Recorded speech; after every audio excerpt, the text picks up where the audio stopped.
Halo, selamat siang semuanya. Perkenalkan, nama saya Regina Viani Ayudia. Saat ini saya maju sebagai calon legislatif DPR RI Dapil 2 DKI Jakarta dengan daerah pemilihan Jakarta Selatan, Jakarta Pusat, dan luar negeri. Background saya adalah saya seorang pengusaha UMKM sejak 8 tahun lalu, di mana fokus saya adalah ekspor ke beberapa negara. Usaha yang saya lakukan selama ini adalah pembuatan produk-produk natural seperti skincare, amenities yang kemudian juga memiliki bahan dasar dari alam Indonesia. Dan komitmen saya juga dari usaha ini, saya sebagai seorang social entrepreneur, di mana profit dari usaha ini saya pakai untuk pengobatan anak-anak pasien kanker yang ada di Indonesia, dan juga untuk program pemberdayaan masyarakat dengan memberikan pelatihan-pelatihan kewirausahaan. Dan pengalaman yang sudah saya lakukan selama ini, saya aktif di beberapa organisasi, baik organisasi kewirausahaan, seperti saat ini saya menjabat sebagai Ketua Komisi Tetap Kamar Dagang Indonesia di Provinsi DKI Jakarta, di Ketua Bidang Manufaktur. Dan kemudian saya juga ada di IWAPI, Ikatan Wanita Pengusaha Indonesia, sebagai Wakil Ketua Umum Bidang Perindustrian. Dan saya juga saat ini menjabat sebagai Wakil Ketua Umum di FPPPI, yaitu Federasi Pekerja Pelayanan Publik Indonesia. Nah, kemudian pengalaman-pengalaman yang sudah saya lakukan, itu saya banyak aktif di kegiatan sosial, karena memang saya memiliki dorongan untuk selalu berbuat kepada masyarakat, kepada lingkungan sekitar saya, bagaimana hal-hal yang saya lakukan ini bisa memiliki dampak positif bagi lingkungan sekitar saya melalui langkah-langkah sederhana yang saya lakukan. Salah satunya seperti pemberdayaan masyarakat melalui pelatihan UMKM atau industri kecil menengah rumahan, karena saya ingin masyarakat Indonesia bisa lebih maju, dan dengan adanya ini pun kita, terutama saya sebagai kaum perempuan juga, kita bisa bekerja dari rumah, kita bisa lebih produktif lagi, sehingga bisa meningkatkan juga penghasilan dengan adanya industri UMKM ini sendiri. Dan jika ditanya mengapa alasan saya menjadi caleg, karena saya merasakan sendiri bagaimana saat ini terjadinya perbedaan peraturan ataupun kebijakan yang ada di atas sampai yang diterapkan di bawah, seperti itu.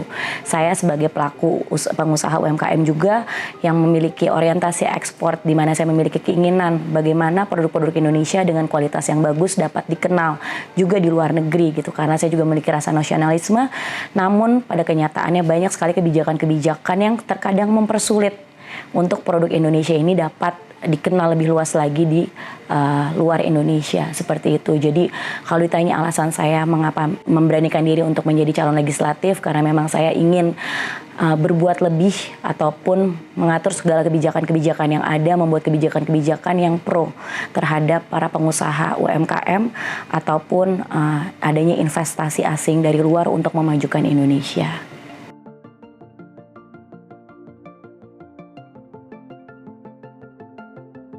Yang saya ketahui mengenai diaspora Indonesia, diaspora Indonesia itu memang warga negara Indonesia yang sudah tersebar di beberapa negara ya. Bahkan banyak juga saat ini persepsi bahwa teman-teman diaspora yang ada di luar negeri itu tidak nasionalis gitu. Nah, ini juga menjadi suatu hal yang buat saya menjadi ganjalan gitu. Adanya stigma-stigma negatif itu membuat saya menjadi ingin bangkit. Maka dari itu saya memberanikan maju dari Dapil 2 DKI Jakarta dengan daerah pemilihan salah satunya luar negeri, karena saya merasa belum tentu teman-teman yang tinggal belasan tahun di luar negeri menjadi bagian dari diaspora tidak memiliki rasa nasionalisme. Jadi buat saya ini ada contoh konkret, Bung Hatta salah satunya, belasan tahun beliau tinggal di Belanda, masih kita bisa bilang beliau tidak nasionalisme, seperti itu ya. Bapak Nadiem Makarim, berapa lama beliau tinggal di Amerika, saat ini kembali ke Indonesia, membuat perusahaan unicorn pertama di Indonesia. Kita bisa bilang bahwa ini adalah peran-peran dari teman-teman diaspora dengan segala knowledge yang dimiliki dapat berkontribusi kembali kepada Indonesia. Dan ini merupakan hal yang sangat penting menurut saya, karena balik lagi dengan adanya diskusi-diskusi dan kita memiliki semangat yang secara bersama-sama untuk berkolaborasi, tentu ini menjadi suatu hal yang kita bisa berkontribusi kembali secara bersama-sama sebagai anak muda untuk kontribusi buat negara kita bersama. Saat ini memang secara data terdapat 1,7 yang sudah terdaftar di DPT ya untuk teman-teman yang berada di luar negeri. Menurut saya mungkin dengan adanya diskusi-diskusi bahwa dengan adanya rasa nasionalisme, rasa ingin memiliki bagaimana rasa kesamaan untuk kita bisa membangun bersama-sama, kontribusi apa yang bisa kita lakukan bersama-sama, baik teman-teman yang ada di luar ataupun saya yang ada di sini, kita bisa berkolaborasi untuk membentuk suatu hal yang benar-benar bisa memiliki dampak real bagi pembangunan Indonesia ke depannya.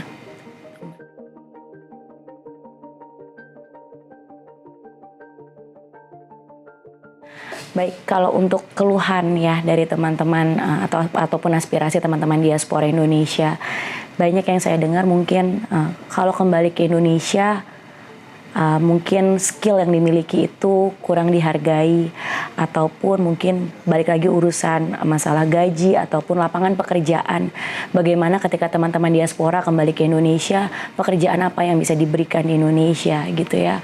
Saya di sini saya juga aktif di politik saat ini, dan juga saya memiliki beberapa network karena memang usaha saya tadi ada salah satunya adalah ekspor produk lokal Indonesia, dan saya banyak mengenal juga investor asing yang masuk ke Indonesia dan saat ini sudah memulai proyeknya. Terkadang kita sebagai warga negara Indonesia tentu merasa bahwa dengan adanya investasi asing masuk pasti akan diberikan pekerjaan, lapangan pekerjaan adalah tenaga-tenaga asing gitu ya. Di sini saya ingin sekali membuktikan bahwa teman-teman dari diaspora dengan segala keterampilannya dapat kembali ke Indonesia melalui proyek-proyek yang saat ini proyek pembangunan yang ada, infrastruktur yang ada. Teman-teman bisa transfer knowledge kepada kami yang di sini yang mungkin belum memiliki pengalaman yang sama dengan teman-teman diaspora yang ada di luar. Kita bisa transfer knowledge dan kemudian kita bisa melakukan penyerapan tenaga kerja lokal secara masif dari adanya investment dari dana-dana asing tersebut yang bisa kita lakukan untuk membangun Indonesia. Jadi menurut saya dengan adanya kemauan untuk teman-teman kita bisa kembali bersama, kita bersama-sama dengan adanya peluang-peluang ini yang baru kita bisa grab bersama-sama dan kita bisa menunjukkan bahwa kita bisa dan kita mampu dan kita tidak kalah dengan tenaga-tenaga asing yang saat ini sudah masuk ke Indonesia.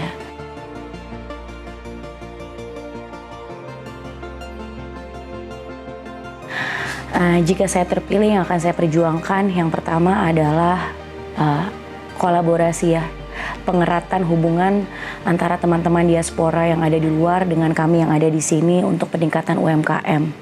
Salah satu hal konkret yang sudah saya lakukan saat ini, kemarin saya sempat bekerja sama juga dengan beberapa diaspora karena background saya adalah UMKM dan teman-teman Indonesia banyak yang tinggal di luar negeri pula. Itu kita adanya peluang ekspor, kita bisa mempromosikan produk-produk Indonesia yang berkualitas untuk bisa dijual. Kita tidak perlu lagi repot-repot untuk mencari buyer di luar sana, mungkin harus orang asing, importernya harus orang asing di negara penerima, tapi kita bisa dengan kekuatan adanya komunitas ini kita bisa saling berkontribusi.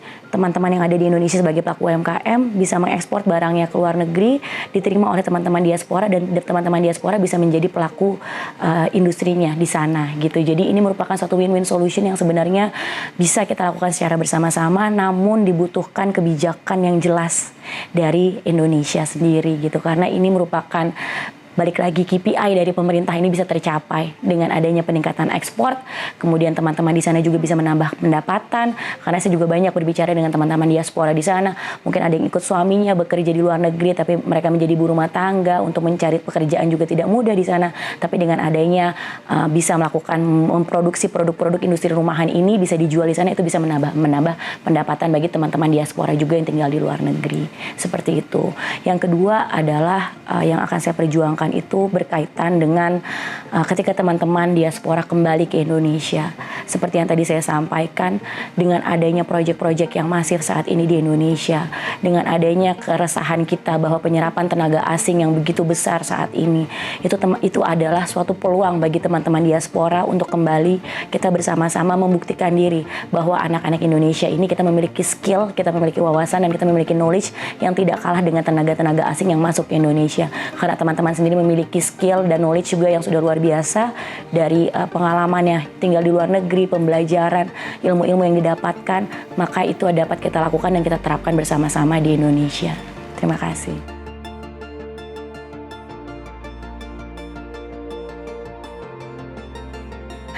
Isu nasional yang saat ini menjadi perhatian saya adalah ketika tenaga kerja asing banyak masuk ke Indonesia, ketika bagaimana produk-produk asing banyak masuk ke Indonesia dan akhirnya menggerus UMKM yang ada di Indonesia. Ini menjadi hal yang sangat krusial.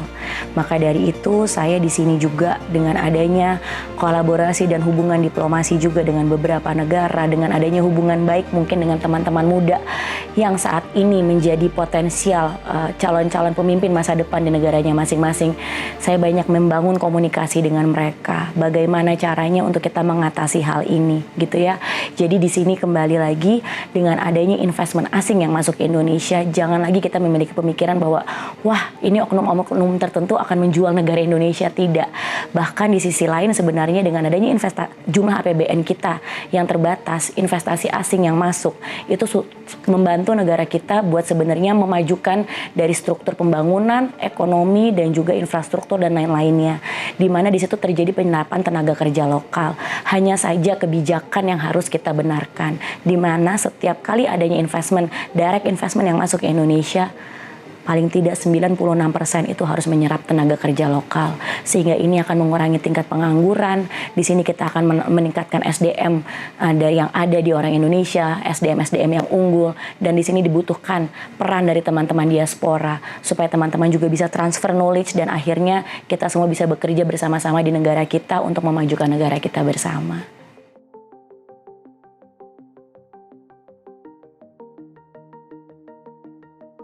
Berkaitan dengan dui kewarganegaraan diaspora Indonesia. Terkadang hal ini kita cuma lihat dari beberapa sisi saja. Salah satunya yang paling banyak dibahas itu masalah ekonomi. Kalau ada dui kenegaraan, bagaimana nanti membayar pajaknya di kedua negara dan lain sebagainya. Tapi saya di sini berbicara sebagai seorang perempuan, sebagai seorang ibu muda juga. Saya mengetahui banget bagaimana ketika seorang perempuan Indonesia mungkin menikah dengan warga negara asing. Dan anaknya akhirnya memiliki kewarganegaraan ganda seperti itu. Ketika mereka harus mengurus visa yang tidak pernah berhenti, itu juga menjadi salah satu bottleneck yang memang menjadi salah satu permasalahan yang harus kita juga bantu dan kita soroti gitu. Jadi menurut saya dui kenegaraan ini kita bisa lihat aspeknya secara luas, tidak hanya masalah politik, tidak masalah ekonomi, tapi juga sebagai dari sisi perempuan dan anak seperti itu.